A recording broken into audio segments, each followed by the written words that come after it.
आज देखने वाले हैं हम 2D स्ट्रेट लाइंस। ठीक है, उसमें ये हमारा पहला क्वेश्चन है। करो इसको। What is the distance between the points. एक पॉइंट ये है P, एक पॉइंट Q है। Distance between two point formula पढ़ चुके हैं ना। हाँ सर। तो उसके दोनों पॉइंट के बीच का डिस्टेंस निकालना है। करो इसको सॉल्व। जी। पहले ना देखो, डिस्टेंस फॉर्मूला लगा दिया हमने यहाँ पे। हाँ डिस्टेंस फार्मूला लगा दिया, फिर cos square beta plus sine square beta 1 हो गया, cos square 2 alpha plus sine square 2 alpha 1 हो गया। ठीक है, यहाँ से दो कॉमन ले लिया, कोस 2 alpha cos 2 beta sine 2 alpha sign beta. फिर कोस 2 अल्फा माइनस बीटा को लिख लिया 1 minus 2 sine square alpha minus beta. सब कट कटा के क्या आ गया, कौन सा ऑप्शन आ जाएगा अभी हमारा? ए। ये so A option is the correct answer. ठीक है, समझ में आई बात? ठीक है। आगे। चलो नेक्स्ट क्वेश्चन करते हैं। Next question है, an equilateral triangle has one vertex at -1 and another vertex at -3 -√3. The third vertex में लाइयो। थर्ड वर्टेक्स हमें फाइंड करना है। इक्विलेटरल ट्राइंगल है, ट्रिक से भी हो सकता है ये। ठीक है, ठीक। करो इसको। देखो, ये हमें इक्विलेटरल ट्राइंगल है दिया हुआ। ठीक है, थर्ड कोऑर्डिनेट हमें पता नहीं है। तो सबसे पहले देखो, इक्विलेटरल ट्राइंगल में तीनों साइड बराबर होंगी, तो ए बी की लेंथ निकाल लो कितनी है। ए बी की लेंथ कितनी है भाई? √3 और +1 का स्क्वायर प्लस √3 +1 का स्क्वायर, इसका अंडर रूट। ठीक है, तो ये कितना आ गया? √3 +1 का स्क्वायर खोल लो, तो ये आ जाएगा 3 + 1 प्लस माइनस 2√3। ठीक है, और इसको खोलेंगे तो ये आ जाएगा 3 + 1 प्लस 2√3। इससे ये कैंसिल हो जाएगा, तो ये कितना बचेगा? 3 + 1 4, 3 + 1 4। तो आंसर क्या आ गया? 2√2 आ गया, ए बी की वैल्यू। हाँ। ठीक है, अब ए सी की वैल्यू कितनी आनी चाहिए? 2√2 आनी चाहिए। तो वो ऑप्शन से चेक कर लो। ठीक है, इससे चेक करते हैं पहले, -√2 से चेक करते हैं। तो ये क्या आ जाएगा? जब हमारा ऑप्शन अगर मान लो -√2 है, तो तब ए सी क्या होगा? तब ए सी की वैल्यू हो जाएगी आपकी -√2 + 1 का होल स्क्वायर प्लस √2 - 1 का होल स्क्वायर। ठीक है, तो ये सेम टू सेम ये आ गया, है ना। लेकिन इससे जो है आपका ये नहीं आएगा, 2√2 नहीं आएगा ये। तो इसका मतलब है कि ये ऑप्शन आपका रिजेक्ट है। ठीक है, इस ऑप्शन से भी हाँ। नहीं आएगा। ये भी सेम ही है, इसको भी करोगे तो यही वैल्यू आएगी। ठीक है, तो बी ऑप्शन भी हमारा रिजेक्ट है। सी ऑप्शन देख लेते हैं। सी ऑप्शन में क्या है? 1 + 1 का स्क्वायर प्लस 1 + 1 का स्क्वायर। ठीक है, ये हो जाएगा आपका 8। 8 मतलब 2√2। तो इसका मतलब C option is the correct answer. समझ में आई बात? हाँ सर। आगे। The equation ax + by + c is equal to 0 represents a straight line for all। अब इसमें बताना है हमें कौन सा ऑप्शन हमारा करेक्ट है। For all real numbers a b and c, only when a is not equal to 0, only when b is not equal to 0, only when at least one of a and b is non zero. इसको थोड़ा practically करके देखो। ठीक है, अपने आप समझ में आ जाएगा ये स्ट्रेट लाइन का स्टैंडर्ड इक्वेशन होता है ax + by + c is equal to 0, है ना। हाँ सर। चेक करो जरा क्या क्या ऑप्शन इसमें करेक्ट होने चाहिए। आगे। बताओ। बी और सी तो नहीं है क्योंकि ठीक है, ऐसा कोई चलो, वो नहीं है। बी और सी तो है नहीं। हाँ, और नंबर डी होना चाहिए इसका। D option is the correct answer. Very good. Only when at least one of A and B is non zero.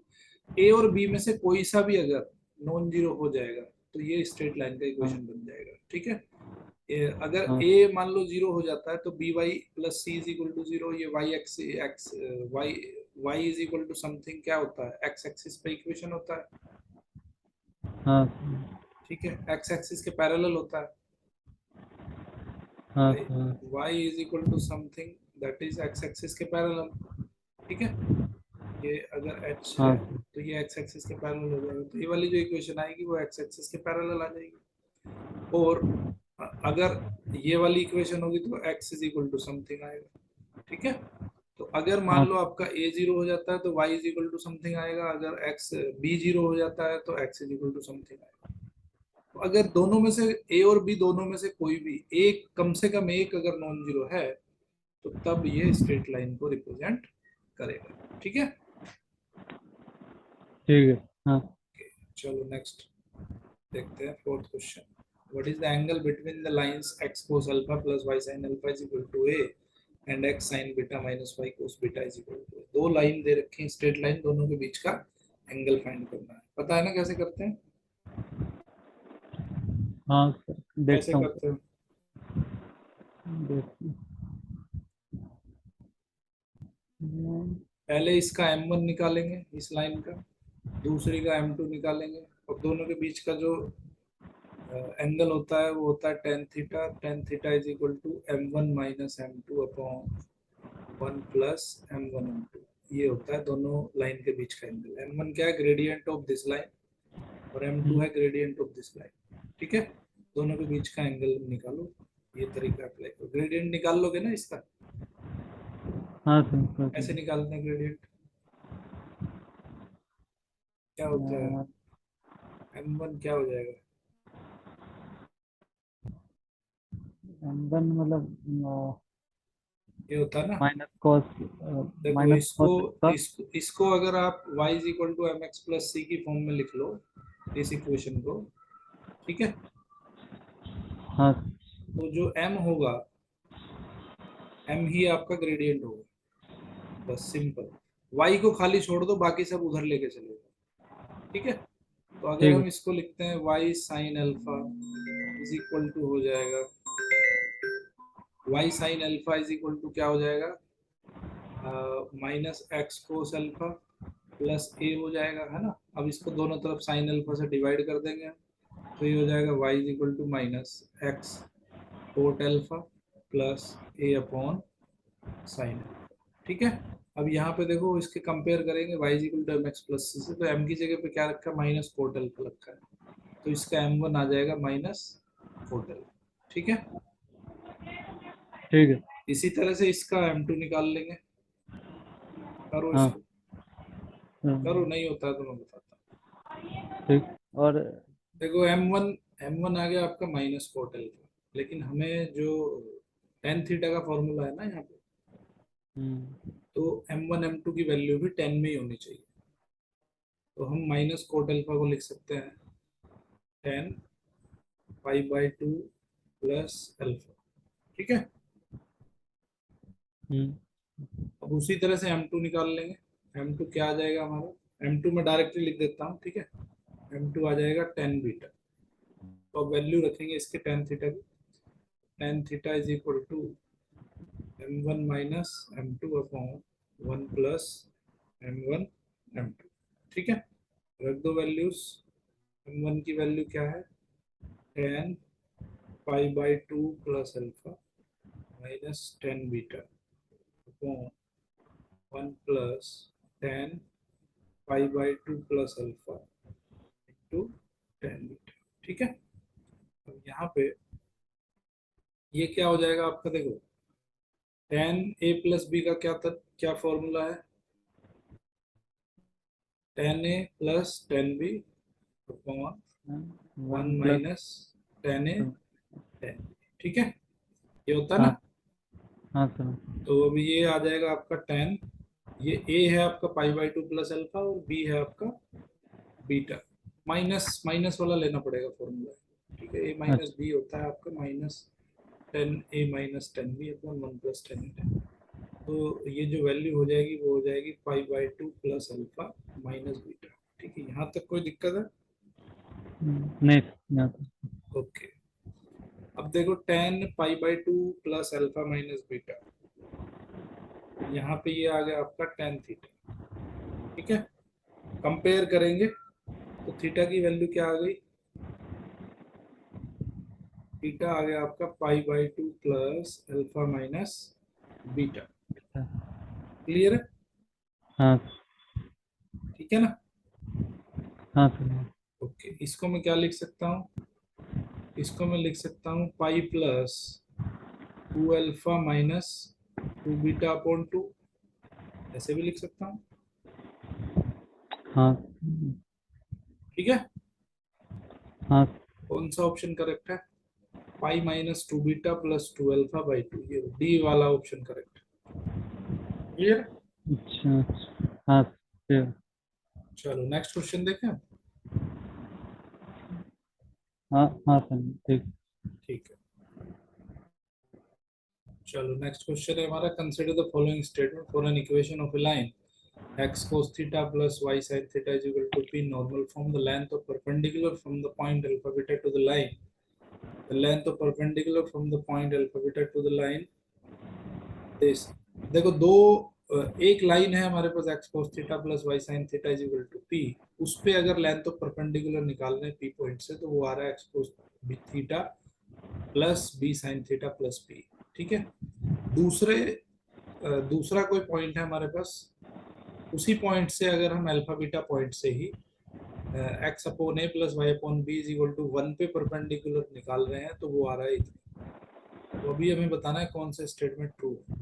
तो परपेंडिकुलर निकालना है बेसिकली। इसमें परपेंडिकुलर का पता है ना कैसे निकालते हैं? नहीं पता?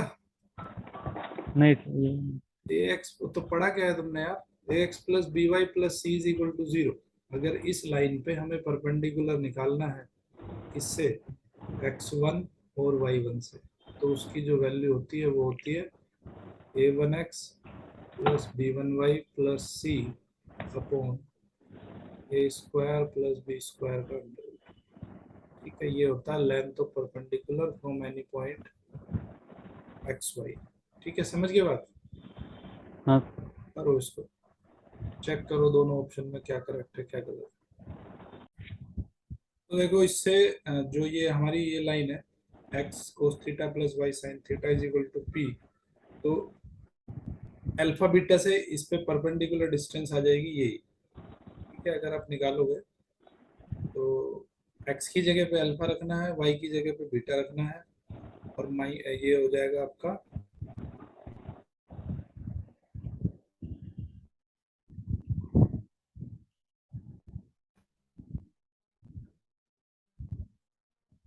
यहाँ पे जो डिस्टेंस आ जाएगी perpendicular distance, X cos theta plus Y sine theta minus P is equal to 0। ठीक है, इस पे डिस्टेंस आ जाएगी तुम्हारी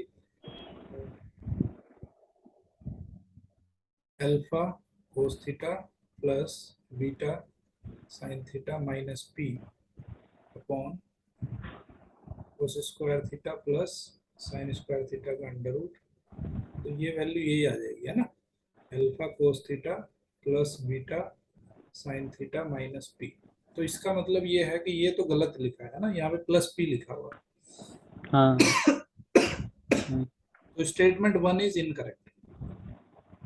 ठीक है, हाँ तो हमें बताना है करेक्ट स्टेटमेंट कौन सा है। तो 1 ओनली, ये तो गलत है हमारा, इनकरेक्ट है 1। ठीक है, सी भी ऑप्शन यहाँ पे इनकरेक्ट है, क्योंकि बोथ 1 एंड 2 करेक्ट बता रहा है।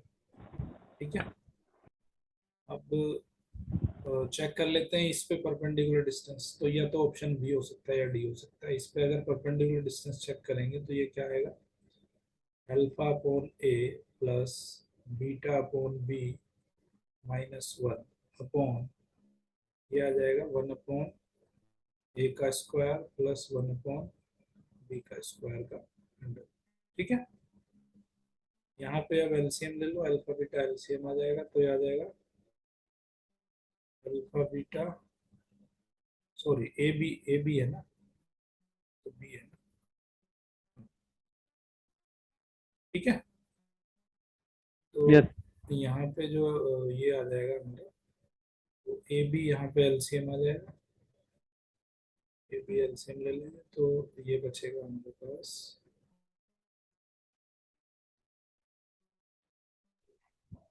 Alpha B plus beta A minus A B upon A B, यहाँ पे भी एलसीएम आ जाएगा। ठीक है, रूट से बाहर निकाल लेंगे तो ए बी बचेगा, तो ये बचेगा आपका बी स्क्वायर प्लस ए स्क्वायर का अंडर रूट, ए बी से ए बी कैंसिल हो जाएगा, तो ये जो डिस्टेंस आ गई वो आ गई alpha B plus beta A minus A B upon A square plus B square. ठीक है, तो ये क्या दे रखा है उसने, ए अल्फा नहीं है ना, बी अल्फा है ना, हाँ तो इसका मतलब है कि नाइदर वन नॉर टू, ये D option is the correct answer. ठीक है, हाँ चलिए नेक्स्ट क्वेश्चन की तरफ। हाँ ठीक है, नेक्स्ट क्वेश्चन है आपका, the point 1 3 and 5 1 are two opposite vertices of a rectangle, the other two vertices lie on the line y is equal to 2x plus c, what is the value of c, c की value आपको निकालनी है। ठीक है, हाँ option आपके पास ये चार है, करो इसको।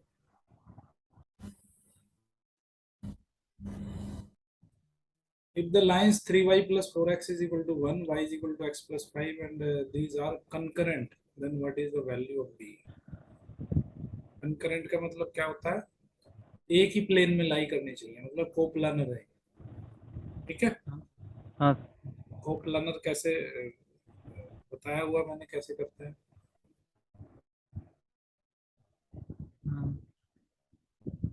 तो b की वैल्यू निकालनी है, करो उसको। कोप्लानर तीनों लाइन को कंकरेंट प्रूव करने का तरीका क्या है कि सबसे पहले हम इनको अपनी स्टैंडर्ड फॉर्म में लिखेंगे, तो पहली इक्वेशन बन जाएगी 4x plus 3y minus 1 is equal to 0, दूसरी इक्वेशन बनेगी x minus Y plus 5 is equal to 0, तीसरी इक्वेशन बनेगी bx plus 5y minus 3 is equal to 0। ठीक है, तीनों इक्वेशन आ गई। अब ये कंकरेंट कब होंगी, जब इनका डिटर्मिनेंट का वैल्यू 0 हो जाएगा, 4 3 माइनस 1 1 माइनस 1 5, और ये आ जाएगा b 5 माइनस 3। ठीक है, जब इसको हम सोल्व करेंगे, सोल्व करने के बाद मैं डायरेक्टली लिख देता हूँ, उसमें टाइम वेस्ट होता है काम, तो ये आ जाएगा आपका 14b इज इक्वल टू 84, तो b की वैल्यू यहाँ से आ जाएगी 6।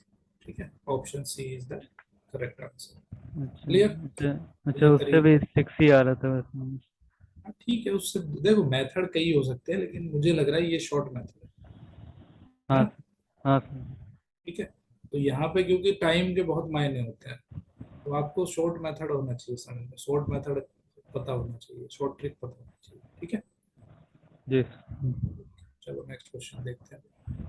क्वेश्चन नंबर 8 कह रहा है, what is the equation of the straight line which is perpendicular to y is equal to x and passes through 3 2। ठीक है, परपेंडिकुलर लाइन कैसे चेक करते हैं, दोनों का ग्रेडियंट का जो वैल्यू है m1 m2 की जो वैल्यू है वो कितनी आनी चाहिए, -1 आनी चाहिए। क्लियर है, हाँ तो इसका कितना है, इसका m1 है आपका 1, m2, अब ऐसा इक्वेशन चूज करना है जिसका m2 -1 आ रहा हो। ठीक है, हाँ हाँ तो एक तो इसका आ रहा है -1, इस वाली इक्वेशन का, इसका भी -1 आ रहा है, सॉरी इसका नहीं आ रहा है भाई, इसका -1 नहीं आ रहा है, इसका +1 आ रहा है, तो ये रिजेक्ट हो जाएगा, डी भी रिजेक्ट हो जाएगा, है ना। हाँ ओके, अब देखो शॉर्ट तरीका, और भी शॉर्ट तरीका बताता हूँ आपको। अब इनमें से आपको फिल्टर आउट करना है, इन दोनों इक्वेशन में से फिल्टर आउट करना है। ठीक है, हाँ अब ये इक्वेशन जो आएगी वो 3 2 से पास होगी। अब देखो ये वाली 3 2 से पास हो रही है, ये वाली 3 2 से पास हो रही है, ऑब्वियस सी बात है B is B passing through 3 2, हाँ है ना। हाँ तो क्वेश्चंस की कैलकुलेशन में ज्यादा समय नहीं देना है, अपना कोशिश करेंगे मैक्सिमम शॉर्ट ट्रिक से ही क्वेश्चंस को सोल्व करने की, बाकी वो लेंदी मेथड तो है ही है, उससे भी कर सकते हो, है ना। हाँ सर। तो एक, लेकिन वो बी और डी दोनों ही एक्स और वाई को वैसे सेटिस्फाई कर रहे हैं। देखो बी और डी क्या इससे तो y इज इक्वल टू ये बन रही है ना, y is equal to minus X plus 5। तो यहाँ पे m की वैल्यू -1 आ रही है। इस वाली से अच्छा क्या आ रही है, y is equal to X minus 1। तो यहाँ से m की वैल्यू 1 आ रही है। ठीक है, यहाँ से भी अच्छा m की वैल्यू 1 आएगी, ए ऑप्शन से भी। इससे क्या आ जाएगी, इससे आ जाएगी y is equal to minus X plus 1। तो यहाँ से भी यहाँ से m की वैल्यू -1 है। तो इसीलिए हमने बी और सी ऑप्शन ही लिए है। ए और डी ऑप्शन तो पहले से ही वो खत्म हो जाते हैं। अच्छा। हाँ ठीक है ठीक। ना, क्योंकि हमें M2 क्या चाहिए, M2 -1 चाहिए ना, तभी तो M1 M2 -1 होगा। हाँ हाँ समझ आई बात। हाँ चला। ठीक है, नेक्स्ट क्वेश्चन। नेक्स्ट क्वेश्चन है हमारा, the straight lines x plus y minus 4 is equal to 0, 3x plus y minus 4 is equal to 0 and x plus 3y minus 4 is equal to 0 form a triangle. अब इसकी हमें ये बताना है कि कौन सा ट्राइंगल फॉर्म करेंगे ये। ठीक है, ठीक। तो निकाल। इसके वर्टिसेस निकाल लो पहले। हाँ निकाल। चलो करो इसको। अच्छा लिख दे। सबसे पहले हम देखो, ये ए पॉइंट है, बी पॉइंट है, सी पॉइंट है, तीनों के कोऑर्डिनेट निकालेंगे। कैसे, अगर ये इक्वेशन है आपकी x plus y minus 4 is equal to 0, ये इक्वेशन है 3x plus y minus 4 is equal to 0, और ये लाइन है x plus 3y minus 4 is equal to 0। इनको सोल्व कर लेंगे, इस वाली को और इस वाली को सोल्व करेंगे। अगर हम इस वाली को और इस वाली को सोल्व करेंगे तो b मिल जाएगा, 0 4 आएगा। अगर हम 3x प्लस वाई माइनस 4 और x प्लस 3y माइनस 4 को सोल्व करेंगे तो हमारे पास 1 1 आ जाएगा। और x इस वाली को और इस वाली को सोल्व करेंगे तो हमारे पास 4 0 आ जाएगा। ए बी की वैल्यू निकाल लेंगे, 4√2 आएगी। बी सी आ जाएगा 10√, सी आ जाएगा 10√। तो क्योंकि B C is equal to C A है तो आइसोसेलेस हो जाएगा। तो option number 1 is the correct answer. चलो। ठीक है, चलें हाँ नेक्स्ट क्वेश्चन की तरफ। हाँ ठीक है, नेक्स्ट क्वेश्चन देख लेते हैं क्या है उसका next question. Angle between the two lines is given by tan inverse theta. What is e theta equal to? Theta की वैल्यू फाइंड करनी है। बहुत सिंपल क्वेश्चन है, इजीली हो जाएगा, है ना। हाँ अभी अभी हाँ पढ़ा है हमने कि tan theta is equal to m1 minus m2 upon 1 plus, उसी से हो जाएगा। करो उसको। ये सबसे पहले हम m1 की वैल्यू निकाल लेंगे, वो आ जाएगी l upon m minus l upon m। उसी तरह से m2 की वैल्यू निकाल लेंगे, minus l dash upon m dash. तो tan थीटा हो जाएगा आपका, ये कैलकुलेशन पार्ट है। यहाँ से बेसिक चीज अब ये आ गई, थीटा की वैल्यू जो आ गई वो ये वाली आ गई। ठीक है, अब हम ऑप्शन में चेक करेंगे कि क्या ऑप्शन में कुछ ऐसा है। देखो ऑप्शन में तो किसी में भी l डैश m पहले है नहीं। ठीक है, क्योंकि ये मोड दिया हुआ है। तो मोड का मतलब क्या है कि हम इस माइनस साइन को भी बाहर ले सकते हैं। ठीक है, तो हाँ चाहे वो l dash m minus L M dash लिखा हो तो इसको हम ऐसा भी लिख सकते हैं। इसको हम लिख सकते हैं l m dash minus L dash m upon L dash plus m dash. ठीक है, इसका मोड अगर ले लेंगे तो माइनस साइन इफेक्ट नहीं करेगा। ठीक है, हाँ हाँ तो option C is the correct answer. Correct. चलो नेक्स्ट देखते हैं। नेक्स्ट क्वेश्चन है, consider the following statement. Distance between the line, दो लाइन के बीच का डिस्टेंस पता है ना कैसे निकालते हैं। हाँ सब निकला। ठीक है, करो इसको। देखो ये जो सबसे पहला जो पॉइंट है इसमें देखो y is equal to M X plus C one, Y is equal to M X plus C two. Distance formula से डिस्टेंस आ जाएगी c1 minus C two upon 1 plus M square. सही है ऑप्शन 1, हाँ सही। करेक्ट है। दूसरे की भी डिस्टेंस ये आ जाएगी, ये भी करेक्ट है। तीसरे की भी डिस्टेंस ये आ जाएगी, ये भी करेक्ट है। ठीक है, हाँ तो इसमें सोचना क्या है, option D is the correct answer. 1 2 and 3 तीनों ऑप्शन राइट है। ठीक है, नेक्स्ट चलें। हाँ सही। ठीक है, next question on your screen. What is the equation of straight line passing through the point of intersection of the lines. दोनों लाइंस के इंटरसेक्शन से पास हो रहा है ऐसा लाइन चाहिए हमें, इसके और इसके इंटरसेक्शन से पास होगा and parallel to the line this. बहुत सिंपल क्वेश्चन है। क्लास 10th में के बच्चे भी कर देंगे इसको, ठीक है। करो हाँ फटाफट। ये एक ये लाइन है और एक ये लाइन है, दोनों लाइन का इंटरसेक्शन पॉइंट है, ठीक है। ये पॉइंट कहीं पे इंटरसेक्ट हो रहा है, तो इस पॉइंट की वैल्यू कैसे निकालेंगे, दोनों इक्वेशंस को सोल्व करेंगे और सोल्व करके हम वो पॉइंट की वैल्यू निकाल लेंगे, ठीक है। तो इक्वेशन सोल्व कर लेंगे, तो सोल्व करने के बाद क्या आ जाएगा, पॉइंट क्या आ गया, पॉइंट की, इंटरसेक्शन पॉइंट हाँ इंटरसेक्शन पॉइंट की वैल्यू क्या आई है, -4/5। -4/5, और दूसरा अच्छा दूसरा दोनों चाहिए ना पॉइंट। हाँ सर, ये मैंने इसी से निकाला।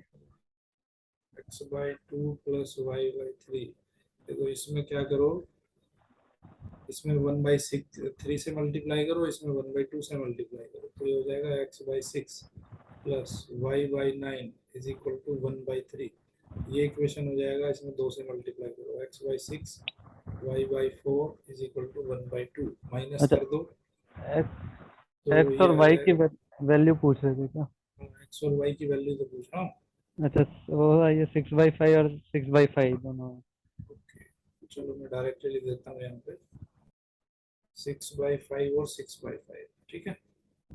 हाँ तो ये वैल्यू आ गई तुम्हारी 6/5 एंड 6/5, ठीक है।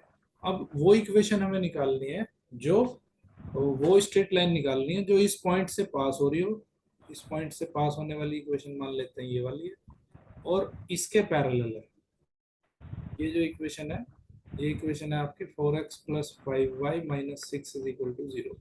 तो इसके पैरेलल इक्वेशन है और इसका इस पॉइंट से पास हो रही है, तो ऐसी इक्वेशन क्या होती है भाई, y - y1 = m × x - x1, ठीक है। अब इसका जो ग्रेडियंट होगा, इस लाइन का जो ग्रेडियंट होगा वो इसके बराबर होगा। इसका ग्रेडियंट क्या है, इसका ग्रेडियंट आ जाएगा आपका -4/5, हाँ सर। ठीक है, -4/5 x + 6। तो ये ग्रेडियंट है इसका -4/5, तो इसमें रख दो बस। तो y - y1 कितना है, 6/5, ये पॉइंट की वैल्यू रख देनी है, m की वैल्यू है -4/5, और x - x की वैल्यू, x1 की वैल्यू है 6/5। तो जब इसको हम सोल्व करेंगे, तो सोल्व करके वैल्यू आ रही है हमारी 20x + 25y - 54 = 0, ठीक है। इसका एक शॉर्टकट तरीका भी है। शॉर्टकट तरीका क्या है कि ऐसी इक्वेशन ढूंढो जिसका ग्रेडियंट -4/5 हो, कुछ करना ही नहीं है इसमें, हाँ तो इसमें 3 के आ रहे थे। ठीक है। तीनों के तीन क्या आ रहे हैं क्या, हाँ 3 के आ रहे थे। ओके। हाँ तो तो फिर तो आगे वही करना पड़ेगा। अब जब ये आपने 6/5 निकाल लिया, तो इसको भी रख के देख सकते हो इस इक्वेशन में, हाँ इसमें सर। रखो, इसमें रखो, इसमें रखो, जिसमें सेटिस्फाई हो जाता है वो इक्वेशन एक से ही सेटिस्फाई होगा, ठीक है। हाँ सर। हाँ तो जो जिस एक से, ये आगे सोल्व करने की जरूरत नहीं पड़ेगी इसको, कोई भी शॉर्ट ट्रिक आप ये लगा सकते हो, ठीक है। हाँ क्लियर। हाँ सर। चलो अभी इस सेशन को ही खत्म करते हैं।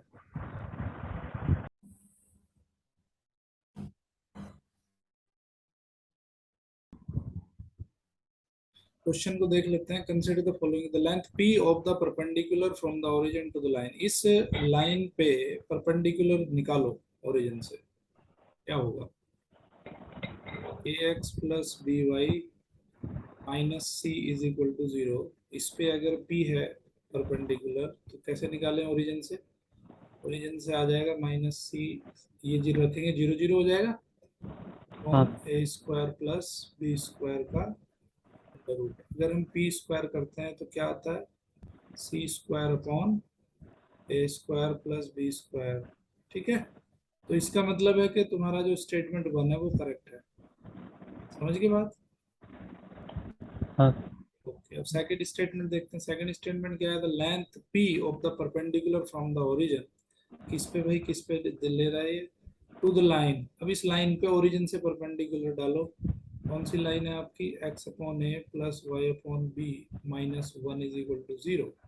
तो इस पे जो p की वैल्यू होगी वो क्या होगी, -1 का bar upon 1/a² plus 1/b² का, ठीक है। अगर हम p का स्क्वायर करते हैं तो वो आ जाएगा 1/, यहाँ पे देखो a²b² एलसीएम हो गया, यहाँ बचेगा a² प्लस b², या मैं इसको लिख सकता हूँ a² b² upon a² plus b²। ये क्या आया तुम्हारा p² आया, लेकिन यहाँ पे क्या पूछ रहा है 1/p², तो इसको उल्टा करेंगे जब, तो क्या आ जाएगा a² plus b² upon a² b²। इसको मैं लिख सकता हूँ 1/a² प्लस 1/b²। ठीक है, स्टेटमेंट 2 भी। हाँ ठीक। ओके, अभी स्टेटमेंट नंबर 3 देखते हैं। Length p of the perpendicular from, अब इसमें देखो ये इक्वेशन क्या है तुम्हारी, mx minus Y plus C is equal to 0। इसमें p की वैल्यू क्या आ जाएगी भाई ओरिजिन से, तो c bar upon m² plus 1 का अंडर रूट, ठीक है। तो यहाँ पे अगर 1/p² करूँ मैं तो क्या आ जाएगा भाई, m² प्लस 1 अपॉन c²। क्या थर्ड स्टेटमेंट सही है? नहीं नहीं, थर्ड स्टेटमेंट तुम्हारा गलत है, गलत। ठीक है। तो थर्ड स्टेटमेंट तुम्हारा रॉन्ग है। अब इसमें जो भी ऑप्शन है आपका 1 और 2, कौन सा ऑप्शन है? 1 and 2 करेक्ट, सी। 1 और 2 करेक्ट है ना, C option is the correct answer. Clear? जी। समझ में आया ना, सिंपल क्वेश्चन है यार। नेक्स्ट क्वेश्चन देखते हैं।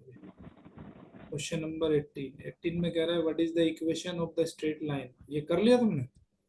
हाँ सर, ये डी आ रहा है।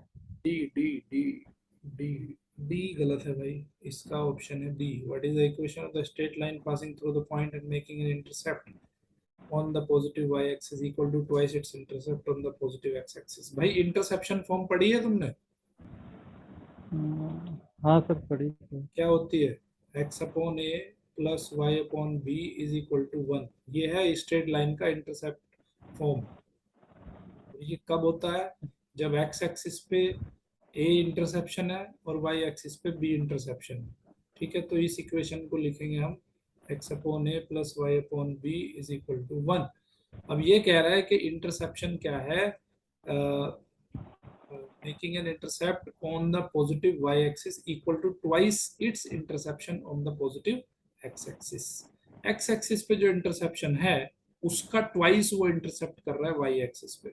तो इसका मतलब है कि b की वैल्यू उसने क्या दे रखी है, 2a दे रखी है ना। अच्छा हाँ।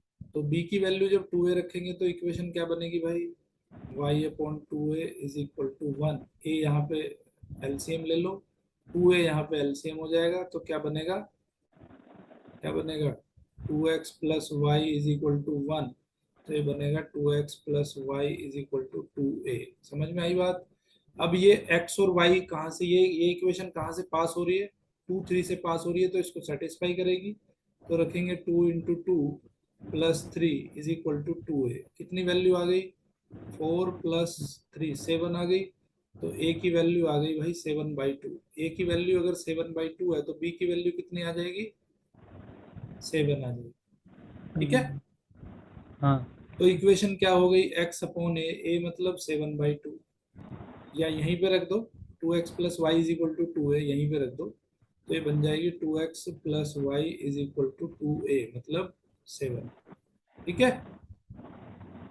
चलो ठीक है। कौन सा ऑप्शन करेक्ट है? B. B B B option is the correct answer. समझ में आई बात? हाँ सर, तुम कैसे कर रहे थे इसको यार, तो गलत हो गया। तो मैंने y को 2x कर दिया था तो इसलिए। उल्टा कर दिया तुमने, चलो कोई बात। नेक्स्ट क्वेश्चन देख लो, 19 क्वेश्चन, कौन सा ऑप्शन सही है? सी। सी, बिल्कुल सही। C option is the correct answer. Simply कर सकते हैं इसको, the perpendicular that fall from any point on the straight line upon the two straight lines are, ठीक है, जी। कर सकते हैं इसको। ओके चलो नेक्स्ट देख लेते हैं। 20 का क्या है, बी। डी। 20 का डी है यार, कैसे किया है तुमने? the equation of the line when the portion of it intercepted between the axis is divided by the point 2 3 in the ratio of 3:2. ठीक है, हाँ इसके दोनों के स्ट्रेट लाइन के बीच का डिस्टेंस निकालना है हमें। तो सबसे पहले इसको किस में कन्वर्ट करेंगे, ax plus B Y plus C one is equal to 0, और दूसरी इक्वेशन को कन्वर्ट करेंगे ax plus B Y plus C two is equal to 0। ठीक है, इस फॉर्म में होना चाहिए तभी ये पैरेलल होंगी। तो पहली इक्वेशन है हमारी 3x plus 4y minus 9 is equal to 0। दूसरी इक्वेशन को हम क्या लिख सकते हैं, 3x प्लस 4y माइनस 15/2, 2 से डिवाइड करना पड़ेगा इसको। हाँ ठीक है, तो दोनों के बीच की डिस्टेंस क्या आ जाएगी, c1 माइनस सी टू बार upon A square plus B square का अंडर रूट, यही होता है ना। हाँ सर ये तो c1 माइनस सी टू कितना हो जाएगा, -9 प्लस 15/2 का बार upon A square plus B square, यानी कि 3 स्क्वायर प्लस 4 स्क्वायर का अंडर रूट। तो ये कितना आ गया, जब इसको हम कैलकुलेट करेंगे दैट इज 9 और दैट इज 7/2, तो 3/2 बचेगा, हाँ है ना। हाँ, इसका नीचे मोड 5 है। मोड कर दिया हमने, नीचे 5 आ जाएगा, तो 3/10 आ गया ना। अच्छा मैंने +9 ले लिया था, नहीं गड़बड़। नहीं नहीं, उसको देखो, उसको तरीका यही है, इसी तरीके से करना है। ठीक है, हाँ ओके चलो नेक्स्ट देखें। हाँ नेक्स्ट क्वेश्चन है the points A B 0 0 are. अब ये बताना है कि क्या है ये, ये तो कोलिनियर है। कोलिनियर। निकाल लोगे ना, डिस्टेंस डिस्टेंस चेक करके निकाल ले। हाँ डिस्टेंस चेक करके निकाल। ठीक है, तो हाँ 22 का D option is the correct answer, that is collinear. चारों पॉइंट जो है कोलिनियर होंगे। ठीक है, कोलिनियर का मतलब हाँ क्या है कि ए यहाँ पे है, बी यहाँ पे है, सी यहाँ पे है, डी यहाँ पे है। तो इसमें क्या करोगे, जब इसको इसको और इसको ऐड करोगे तो वो एडी के बराबर आ जाएगा। हाँ ठीक है भाई, तो हम इसकी कोलिनियरिटी चेक कर सकते हैं इस तरह से। ओके, और क्या है, नेक्स्ट देखें आप। 23rd क्या है, the angle between the lines is alpha, the acute angle between the lines। दो लाइन के बीच का एंगल दिया है, एक का अल्फा दे रखा है, दूसरे का बीटा दे रखा है। अब आपको बताना है कि कौन सा करेक्ट है। तो अल्फा बीटा निकाल लेंगे और चेक कर लेंगे कौन सा बड़ा एंगल है। ठीक है, हाँ किया है, नहीं तो इसके आगे नहीं किया। करो इसको। देखो सबसे पहले हमें अल्फा की वैल्यू निकालनी पड़ेगी। अल्फा क्या है, इसके और इसके बीच का एंगल है ना। तो हाँ अल्फा किससे निकालोगे, अल्फा हो जाएगा आपका tan inverse m1 minus m2 upon 1 plus m1 m2। तो यहाँ से अल्फा की वैल्यू आ जाएगी 90 डिग्री। ठीक है, और जब इसी तरह से सेम कंसेप्ट से इसके और इसके बीच का एंगल निकालोगे तो बीटा आ जाएगा आपका 30 डिग्री। ठीक है, तो अब यहाँ से दिख रहा है कि alpha is greater than beta. Okay, हाँ तो ऑप्शन कौन सा है, B. B. B option is the correct answer. Next देख लो 24 क्या रहा है, distance of the point 13 from the line measured parallel to the line. देखो कल भी हमने इस तरह का क्वेश्चन किया था, करो इसको, इतना देर नहीं लगाना यार। देखो सबसे पहले तो ये जो स्लोप फॉर्मेशन है हमारा वो है y is equal to M X plus C. तो यहाँ पे इसका स्लोप दे रखा है 120। हमने m की वैल्यू निकाल ली, यहाँ से m की वैल्यू आ गई -√3।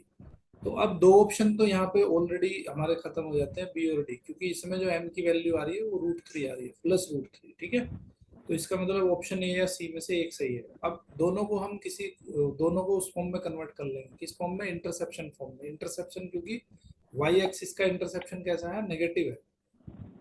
ठीक है, हाँ तो अब हम इसको कन्वर्ट करेंगे। अगर यहाँ पे सबसे पहले हम क्या करेंगे, इस ऑप्शन को देख लेते हैं एक बार, -5। इसको -5 से डिवाइड करेंगे तो y अपॉन -5 आ जाएगा, plus x upon -5/√3 is equal to 1 आ जाएगा। तो वाई एक्सिस पे इंटरसेप्शन नेगेटिव आ गया, ठीक है। हाँ स्लोप इसका -√3 आ गया, तो इसका मतलब है हमारा option A is the correct answer. तो correct, ऑप्शन से भी किया जा सकता है, ऑप्शन से ज्यादा इजी पड़ता है ना। हाँ ठीक है, चलो नेक्स्ट क्वेश्चन देखें। हाँ नेक्स्ट क्वेश्चन है the equation of the line passing through the points. The equation of the line passing through the points 2, 3 and the point of intersection of the lines। ऐसी लाइन का equation बताना है जो इन दोनों के इंटरसेक्शन से जाता हो। ये जो दो लाइन इसने दे रखी है, इन दोनों के इंटरसेक्शन से जाएगा, और एक पॉइंट आपको ऊपर दे रखा है। फटाफट करो, बहुत सिंपल क्वेश्चन, ठीक है। हाँ।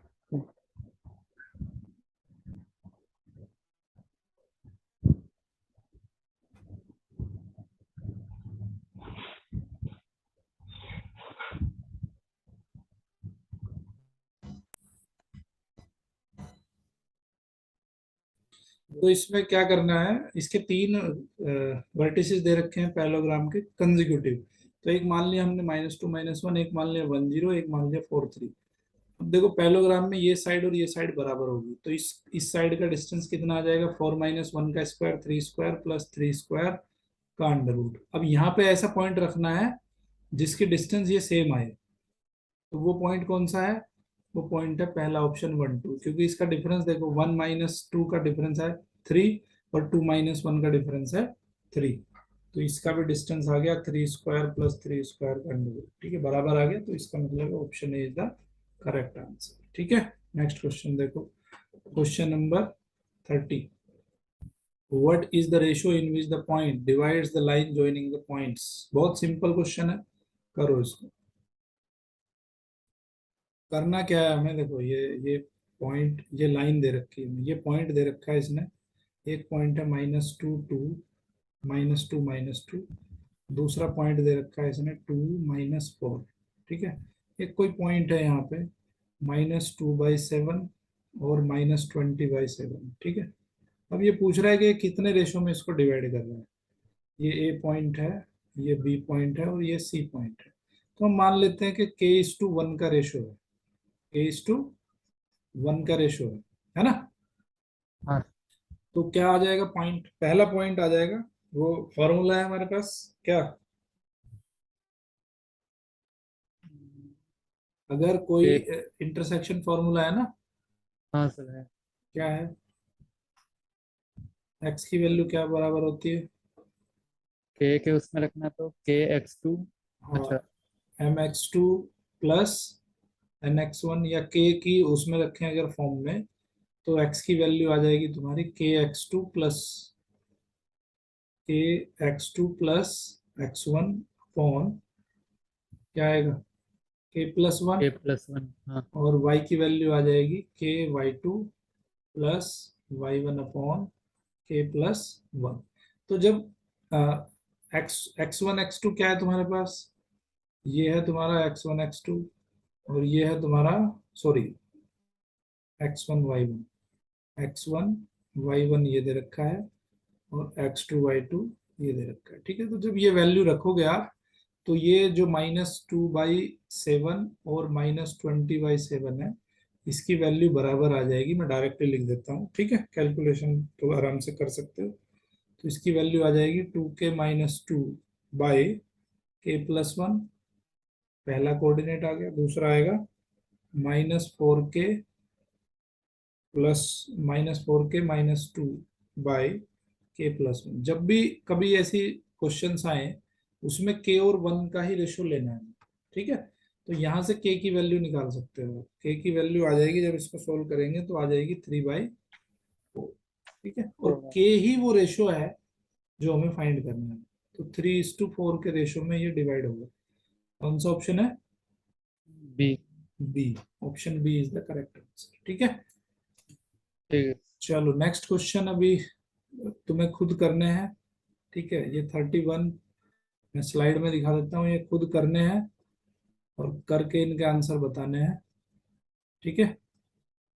34 ठीक। 35 36 37 ये होमवर्क छोड़ रहा हूँ, 38, 39, 40, 41, 42, और ये है 43, 44, 45, 46, 47, 48, 49, 50। बहुत सिंपल सिंपल क्वेश्चन है, बड़े आराम से किए जा सकते हैं, है ना, इजी है सारे क्वेश्चन। हाँ तो ट्राई करो इन्हें खुद से, ठीक है। कितने क्वेश्चन है भाई, 59। वही है, बस इक्वेशन वाले क्वेश्चन थोड़ा सा टाइम लग जाता है, बाकी तो हाँ, ठीक। वही है, वो जो इक्वेशन और इंटरसेप्ट वाले क्वेश्चन होते हैं उसमें थोड़ा सा मतलब समझने में टाइम लग जाता स्पीड को तेज करना है। स्पीड को तेज कैसे करोगे आप, उसमें जो ऑप्शन दिए हैं ऑप्शन से क्वेश्चन आंसर को वेरीफाई करना है, ठीक है। है। हाँ ये तभी कम से कम टाइम में क्वेश्चन कर पाओगे। तो टोटल क्वेश्चन यहाँ पे है 68 जो हमारे प्रीवियस ईयर्स में पूछे गए हैं। इन्हीं क्वेश्चंस को कर लो, मोर देन सफिशिएंट है। ओके, हाँ। चलो फिर मिलते हैं नेक्स्ट